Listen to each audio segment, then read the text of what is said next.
అపోస్తుల కార్యములు 7వ అధ్యాయము. ప్రధాన యాజకుడు ఈ మాటలు నిజమేనా అని అడిగెను. అందుకు స్టెఫను చెప్పినదేమనగా, సహోదరులారా, తండ్రులారా, వినుడి. మన పితరుడైన అబ్రహాము హారానులో కాపురముండక మునుపు మెస్పతోమియలో ఉన్నప్పుడు మహిమగల దేవుడు అతనికి ప్రత్యక్షమై, నీవు నీ దేశమును నీ స్వజనమును విడిచి బయలుదేరి నేను నీకు చూపింపబో దేశమునకు రమ్మని అతనితో చెప్పెను. అప్పుడు అతడు కల్దీయుల దేశమును విడిచిపోయి హారానులో కాపురం ఉండెను. అతని తండ్రి చనిపోయిన తర్వాత అక్కడ నుండి మీరిప్పుడు కాపురమున్న ఈ దేశమందు నివసించుటకై దేవుడు అతని తీసుకొని వచ్చెను. ఆయన ఇందులో అతనికి పాదము పట్టినంత భూమినైనను స్వాస్థ్యముగా అయ్యక అతనికి కుమారుడు లేనప్పుడు అతనికిని అతని తర్వాత అతని సంతానమునకును దీనిని స్వాధీనపరుతునని అతనికి వాగ్దానం చేసెను. అయితే దేవుడు అతని సంతానము అన్యదేశమందు పరవాసులగుదరనియు ఆ దేశస్థులు 400 సంవత్సరముల మట్టుకు వారిని దాస్యమునకు లోపరుచుకొని బాధపెట్టుదురనియు చెప్పెను. మరియు దేవుడు ఏ జనమునకు వారు దాసులయ్యుందురో ఆ జనమును నేను విమర్శ చేయుదుననియు ఆ తరువాత వారు వచ్చి ఈ చోట నన్ను సేవింతురనియు చెప్పెను. మరియు ఆయన సున్నతి విషయమైన నిబంధన అతనికి అనుగ్రహించెను. అతడు ఇస్సాకును కని ఆ నిబంధన చొప్పున 8వ దినమందు అతనికి సున్నతి చేసెను. ఇస్సాకు యాకోబును, యాకోబు 12 గోత్రకర్తలను కని వారికి సున్నతి చేసిరి. ఆ గోత్రకర్తలు మత్సరపడి యోసేపును ఐగుప్తులోనికి పోవుటకు అమ్మివేసిరి గాని దేవుడు అతనికి తోడయుండి అతని శ్రమలన్నిటిలో నుండి అతని తప్పించి దయను జ్ఞానమును ఐగుప్తు రాజైన ఫరో ఎదుట అతనికి అనుగ్రహించినందున ఫరో ఐగుప్తునకును తన ఇంటికి అంతటికిని అతనిని అధిపతిగా నియమించెను.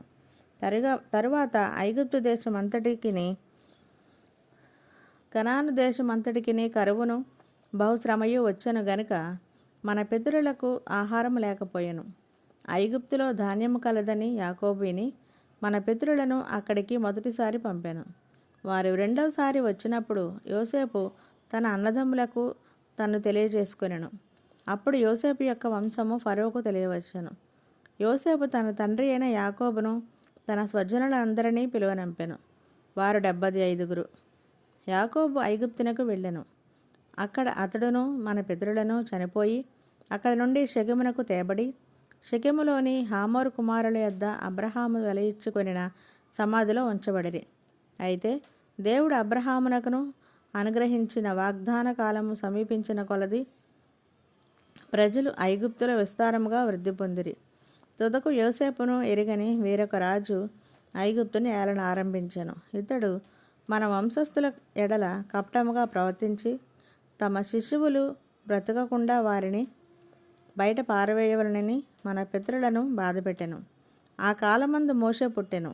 అతడు దివ్య సుందరుడై తన ఇంట 3 నెలలు పెంచబడెను. తరువాత అతడు బయట పారవేయబడినప్పుడు ఫరో కుమార్తె అతనిని తీసుకొని తన కుమారునిగా పెంచుకొనెను. మోషే ఐగుప్తీయుల సకల విద్యలను అభ్యసించి మాటల యందును కార్యముల యందును ప్రవీణుడెను. అతనికి 40 ఏండ్లు నిండవచ్చినప్పుడు ఇశ్రాయేలీయులైన తన సహోదరులను చూడవలనన్న బుద్ధి పుట్టెను. అప్పుడు వారిలో ఒకడు అన్యాయం అనుభవించుట అతడు చూచి వానిని రక్షించి బాధపడిన వాని పక్షమున ఐగుప్తీయుని చంపి ప్రతీకారం చేసెను. తన ద్వారా తన సహోదరులకు దేవుడు రక్షణ దయచేయుచున్న సంగతి వారు గ్రహింతురని అతడు తలంచెను గాని వారు గ్రహింపరైరి. మరునాడు ఇద్దరు పోట్లాడుచుండగా అతడు వారిని చూచి, అయ్యలారా, మీరు సహోదరులు, మీరెందుకు ఒకరినొకడు అన్యాయము చేసుకొనుచున్నారని చెప్పి వారిని సమాధానపరచక చూచెను. ఆయనను తన పొరుగువానిని అన్యాయం చేసినవాడు మా మీద అధికారినిగాను తీర్పరినిగాను నిన్ను నియమించిన వాడెవడు? నీవు నిన్న ఐగుప్తీయుని చంపినట్టు నన్నును చంపదలిచి ఉన్నావా అని అతనిని త్రోసివేశను. మోషే ఆ మాట విని పారిపోయి మిద్యాను దేశంలో పరదేశి అయ్యుండి ఇక్కడ 2 కుమారులను కనెను. 40 ఏండ్లైన పిమ్మట సీనాయి పర్వతారణ్యమందు ఒక పొదలోని అగ్నిజ్వాలలో ఒక దేవదూత అతనికి కనబడెను. మోషే చూచి ఆ దర్శనమునకు ఆశ్చర్యపడి దాని నిదానించి చూచుటకు దగ్గరకు రాగా నేను నీ పితరుల దేవుడను, అబ్రహాము ఇస్సాకు యాకోబుల దేవుడను అని ప్రభు వాక్కు వినబడెను గనుక మోషే వణకి నిదానించి చూచుటకు తెగింపలేదు. అందుకు ప్రభువు, నీ చెప్పులు విడువము, నీవు నిలిచి ఉన్న చోటు పరిశుద్ధ భూమి. ఐగుప్తులోనున్న నా ప్రజలు దురవస్థ నేను నిదానించి చూచుతిని. వారి మూలుగు వింటిని. వారిని విడిపించుటకు దిగివచ్చి ఉన్నాను. రమ్ము, నేనిప్పుడు నిన్ను ఐగుప్తునకు పంపుదునని అతనితో చెప్పాను. అధికారినిగాను తీర్పరినిగాను నిన్ను నియమించిన వాడెవడని వారు నిరాకరించిన ఈ మోషేను అతనికి పొదలో కనపడిన దేవదూత ద్వారా దేవుడు అధికారినిగాను విమోచకునిగాను నియమించి పంపెను. అతడు ఐగుప్తులోను ఎర్ర సముద్రంలోను 40 ఏండ్లు అరణ్యములోను మహత్కార్యములను సూచక క్రియలను చేసి వారిని తోడుకొని వచ్చాను. నా వంటి ఒక ప్రవక్తను దేవుడు మీ సహోదరులలో మీకు పుట్టించును అని ఇశ్రాయేలీలతో చెప్పిన మోషే ఇతడే. సినాయి పర్వతము మీద తనతో మాట్లాడిన దేవదూతలతోనూ మన పితరులతోనూ అరణ్యములోని సంఘమందు ఉండి మనకిచ్చుటకు జీవవాక్యములను తీసుకొని వాడితడే. ఇతనికి మన పితరులు లోబడనొల్లక ఇతనిని త్రోసివేసి తమ హృదయములలో ఐగుప్తునకు పోగోరిన వారే మాకు ముందు నడుచునట్టి దేవతలను మాకు చేయము. ఐగుప్తు దేశంలో మనలను తోడుకొని వచ్చిన ఈ మోషే ఏమాయనో మాకు తెలియదని అహరోనుతో అనిరి. ఆ దినములలో వారొక దూడను చేసుకొని ఆ విగ్రహమునకు బలిని అర్పించి తమ చేతులతో నిర్మించిన వాటి యందు ఉల్లసించిరి. అందుకు దేవుడు వారికి విముఖుడై ఆకాశ సైన్యమును సేవించుటకు వారిని విడిచిపెట్టెను. ఇందుకు ప్రమాణముగా ప్రవక్తల గ్రంథమందు ఇలాగ వ్రాయబడి ఉన్నది: ఇశ్రాయేలు ఇంటివారలారా, మీరు అరణ్యములో 40 ఏండ్లు బలిపశువులను అర్పణములను నాకు అర్పించుదురా? మీరు పూజించుటకు చేసుకున్న ప్రతిమలైన మొలోకు గుడారమును రొంపాయము దేవత యొక్క నక్షత్రమును మోసుకొని పోతిరి గనుక బబులోను ఆవలికి మిమ్మను కొనిపోయేదను. అతడు చూచిన మాదిరి చొప్పున దాని చేయవలనని మోషేతో చెప్పినవాడు ఆజ్ఞాపించిన ప్రకారము సాక్ష్యపు గుడారము అరణ్యములో మన పితరుల యొద్ద ఉండెను.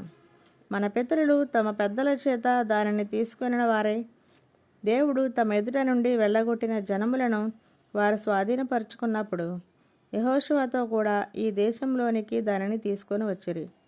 అది దావీదు దినముల వరకు ఉండెను. అతడు దేవుని దయపొంది యాకోబు యొక్క దేవుని నివాస స్థలము కట్టగోరెను. అయితే సొలొమోను ఆయన కొరకు మందిరం కట్టించెను. అయినను ఆకాశము నా సింహాసనము, భూమిని నా పాదపీఠము, మీరు నా కొరకు ఎలాంటి మందిరము కట్టుదురు? నా విశ్రాంతి స్థలం ఏది? ఇవన్నీ నా హస్తకృతములు కావా అని ప్రభువు చెప్పుచున్నాడు అని ప్రవక్త పలికిన ప్రకారము సర్వోన్నతుడు హస్తకృతములయంలో నివసింపడు. ముష్కరులారా, హృదయములను చెవులను దేవుని వాక్యమును లోపరచు నల్లని వారలారా, మీ పితరుల వలె మీరును ఎల్లప్పుడూ పరిశుద్ధాత్మను ఎదిరించుచున్నారు. మీ పితరులు ప్రవక్తలలో ఎవరిని హింసింపక ఉండిరి. ఆ నీతిమంతుని రాకను గూర్చి ముందు తెలిపిన వారిని చంపిరి. ఆయనను మీరు ఇప్పుడు అప్పగించి హత్య చేసిన వారైతిరి. దేవదూతల ద్వారా నియమింపబడిన ధర్మశాస్త్రమును మీరు పొందితిరి గాని దానిని గైకొనలేదని చెప్పెను. వారి మాటలు విని కోపముతో మండిపడి అతనిని చూచి పండ్లు కొరికిరి. అయితే అతడు పరిశుద్ధాత్మతో నిండుకొనినవాడై ఆకాశం వైపు తేరిచూచి దేవుని మహిమను, యేసు దేవుని కుడిపార్శ్వమందు నిలిచి ఉండుటను చూచి ఆకాశము తెరవబడుటయు మనుష్య కుమారుడు దేవుని కుడిపార్శ్వమందు నిలిచి ఉండుటయు చూచుచున్నానని చెప్పెను. అప్పుడు వారు పెద్ద కేకలు వేసి చెవులు మూసుకొని ఏకముగా అతని మీద పడి పట్టణపు వెలుపలికి అతనిని వెళ్ళగొట్టి రాళ్లు రువ్వి చంపిరి. సాక్షులు సౌలు అను ఒక యవనుని పాదముల యొద్ద తమ వస్త్రములు పెట్టిరి. ప్రభువును గూర్చి మొరపెట్టుచు, యేసు ప్రభువా, నా ఆత్మను చేర్చుకొనమని స్టెఫను పలుకుచుండగా వారు అతనిని రాళ్లతో కొట్టిరి. అతడు మోకాళ్ళలోని, ప్రభువా, వారి మీద ఈ పాపము మోపకపోమని గొప్ప శబ్దంతో చెప్పలికెను. ఈ మాట పలికి నిద్రించెను. సౌలు అతని చావునకు సమ్మతించెను. దేవుడి పరిశుద్ధ వాక్యము దీవించబడునుగాక. ఆమేన్. ప్రైజ్ లార్డ్ అందరికీ. ఈరోజు వాక్యం విన్నారు కదా, అలాగే ఇంకొంతమంది కూడా వినిపించండి. మన యూట్యూబ్ ఛానల్ని లైక్ చేయండి, షేర్ చేయండి, సబ్స్క్రైబ్ చేయండి. Thank you.